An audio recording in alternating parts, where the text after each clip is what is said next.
Nous avons en ligne Laurent Kéruzoré, auteur du livre À pleine vie aux éditions Vilo. J'ai rencontré ce week-end au Salon du Livre de Limoges Laurent, un charmant garçon qu'on a au téléphone. Bonsoir Laurent.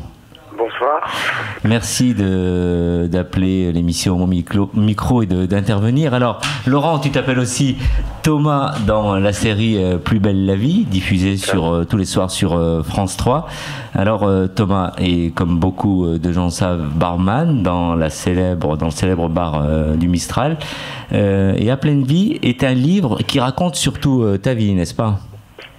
En fait, j'ai voulu, c'était plus une démarche personnelle au début, mais j'ai voulu différencier Thomas de Laurent, Laurent de Thomas, puisque moi je sais quelles sont ces différences, mais les gens dans la rue et dans le quotidien avaient tendance à oublier Laurent derrière. Ouais. Et j'ai voulu peut-être acheter un peu mon identité. Bien sûr. C'est quelque chose qui te pesait, le fait qu'on te montre du doigt et que Thomas revienne plus souvent que Laurent?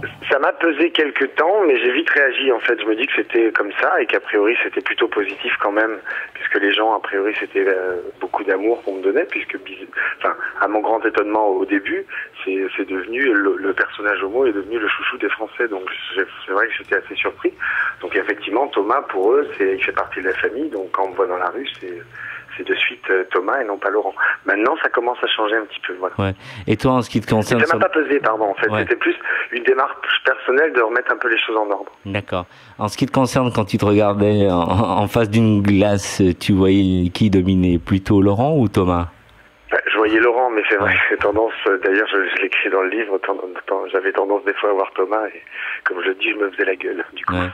Alors, à quel moment tu as pris conscience qu'il fallait que tu fasses ce livre? Alors en fait au début ça n'a pas été fait pour, je l'ai on va dire transformé pour que ça devienne un livre. J'ai remis un peu d'ordre, mais au début c'était une démarche tout à fait personnelle, c'est-à-dire j'ai voulu écrire pour moi, pour remettre, comme je disais tout à l'heure, les choses de ma vie en ordre, parce que je suis quelqu'un d'assez bordélique, qui fait les choses toujours très très vite. Je ne prends jamais le temps de réfléchir, donc de temps en temps, il faut se poser les valises et savoir quel chemin on a parcouru et peut-être un peu présager vers où on va, quoi. Ouais. Donc au début, ça s'est passé comme ça. Après, effectivement, j'en ai parlé à un ami qui m'a dit, il y a eu mon compagnon Fabrice qui l'a lu, qui m'a dit, édite-le. Et donc ça a été envoyé chez l'éditeur. Avec mon ami Robert à qui je dis d'ailleurs le livre et puis voilà, la chance c'est qu'un jour on m'a appelé, on m'a dit on vous édite. Et là j'ai un peu pris peur, j'ai dit en fait non, voilà, et puis en fait on m'a convaincu et puis je me suis dit pourquoi pas, et comme je le dis souvent, si je me répète à le dire, c'est que du moment que ma mamie et ma maman l'ont sur leur cheminée ou dans leur bibliothèque, voilà, c'est ce qui m'importait de le faire pour mes amis, ma famille et surtout pour moi. Alors dans le livre tu parles aussi, donc tu es conscient que c'est une aventure qui ne va pas durer une éternité, hein, j'en ai tout à fait confiance. Tu en parles, alors justement tu te prépares à ça, tu as des craintes que Thomas à un moment donné ça se termine, est-ce que tu envisages de faire autre chose après? Moi je continue comme j'ai toujours continué mon métier, quoi. Je sais que je risque peut-être de remanger des pommes de terre, des patates comme j'ai dit, mais en même temps je savais à quoi je m'attendais en acceptant le rôle et en m'engageant dans ce métier aussi. Donc après c'est le jeu et puis voilà quoi. Non, je pense savoir rebondir. Maintenant après si c'est pas ça sera autre chose. Bien et puis sûr. Voilà. Tu es originaire de Bretagne. Tu as vécu un peu à Paris avant d'aller dans le sud de la France. Alors tu me disais d'ailleurs ce week-end Paris c'est pas vraiment une ville qui t'est branchée. Tu as énormément vécu, on va dire, t'es sorti souvent, vécu un peu la nuit. On peut le dire. C'est vrai que j'étais un gros fêtard. Ouais. Je suis toujours, fait toujours en moi, même si beaucoup moins maintenant. Mais c'est vrai que j'aime beaucoup faire la fête. Je suis sorti énormément la nuit à Paris et après dans le sud. Mais Paris, c'était une ville qui me convenait plus en fait.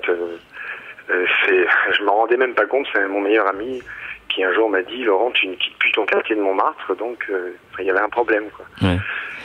Et j'ai bien réfléchi. Un jour, j'ai pris mes claques et je suis parti. Alors donc parti dans le sud de la France. Alors comment on t'a proposé et comment c'est venu donc qu'on te propose de jouer le rôle d'un barman dans une série Plus belle la vie? Alors au départ ça a démarré que pour 6 semaines tu m'as dit, et finalement je devais rester que 6 semaines. Et puis les choses les choses étant, eh ben, on m'a proposé de rester plus, et maintenant ça va faire bientôt 6 ans. 6 ans, ouais. Alors c'est quand même fabuleux parce que la série passe sur France 3, donc service public. C'est la première fois que sur le service public on met en avant dans une histoire, enfin un couple gay. Ouais. Ça permet justement de, j'aime pas toujours trop le terme, ça fait quand même bouger quelque part la cause. Moi donc je me suis baladé un peu dans les rues de Limoges avec toi. Il faut voir, t'es apprécié aussi bien par les filles que par les garçons. Tu es vraiment populaire et je pense. Tu as senti qu'il y avait une évolution et que le regard des gens Oui. a changé? Oui, pour certains. Alors je veux dire une grossièreté, mais les cons sont toujours des cons. Mais il y a beaucoup de gens qui ne le sont pas et qui justement, c'est souvent par ignorance. C'est vrai que dans cette espèce de vieux héritage judéo-chrétien, on a tendance à juger les gens sans vraiment réfléchir, en disant c'est pas bien, mais en n'admettant pas vraiment l'essence des choses. C'est-à-dire qu'a priori l'important c'est de s'aimer, puis le reste on s'en fout un peu, même si mon discours paraît un peu simpliste, mais c'est pourtant la vérité. C'est vrai que les gens changent. Et j'ai beaucoup de témoignages de courriers ou de gens dans la rue qui me disent voilà, avant j'avais tendance à croire que, et maintenant grâce à vous, voilà. Mais c'est surtout aussi, moi on dit grâce à moi, mais pour moi c'est surtout les auteurs et enfin la série, le support même qui a fait qu'on n'est pas rentré dans la caricature. Thomas n'avait qu'un seul amour, c'était Nicolas. Bon, après pour des raisons d'histoire, Nicolas a disparu.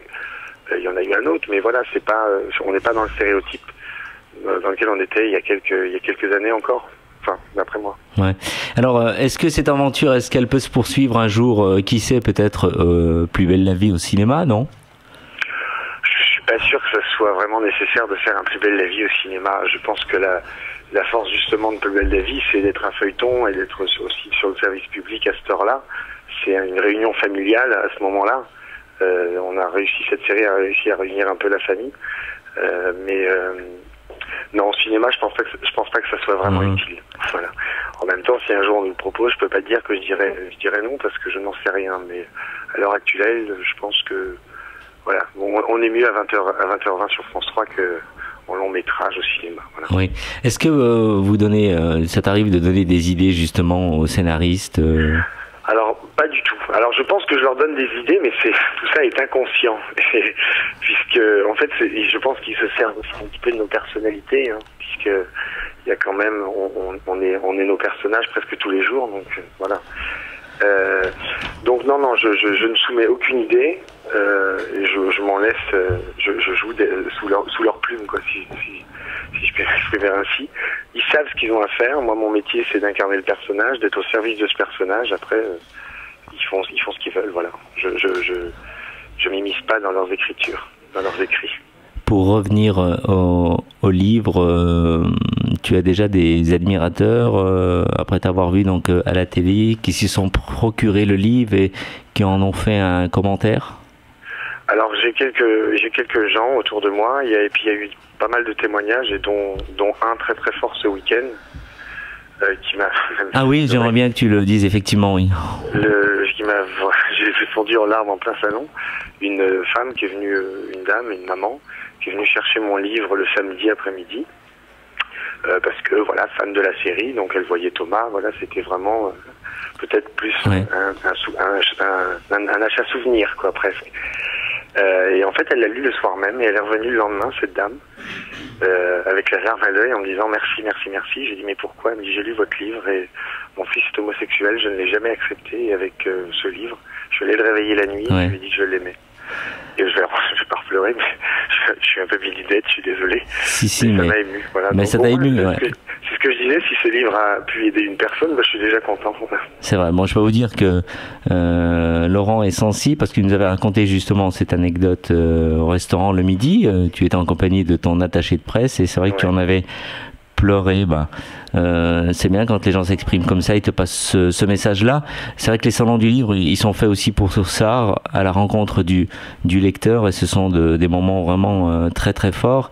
Laurent, merci à toi. Longue vie à ton livre. Tu nous rappelles quelle édition? Il est l'édition Vilo. Vilo, voilà. D'accord. Et la série sur France 3, 20h20. 20h20, ça continue encore. Ça continue.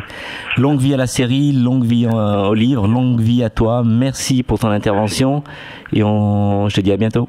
À très bientôt. On t'embrasse. Merci. Bonne soirée, au revoir. Au revoir.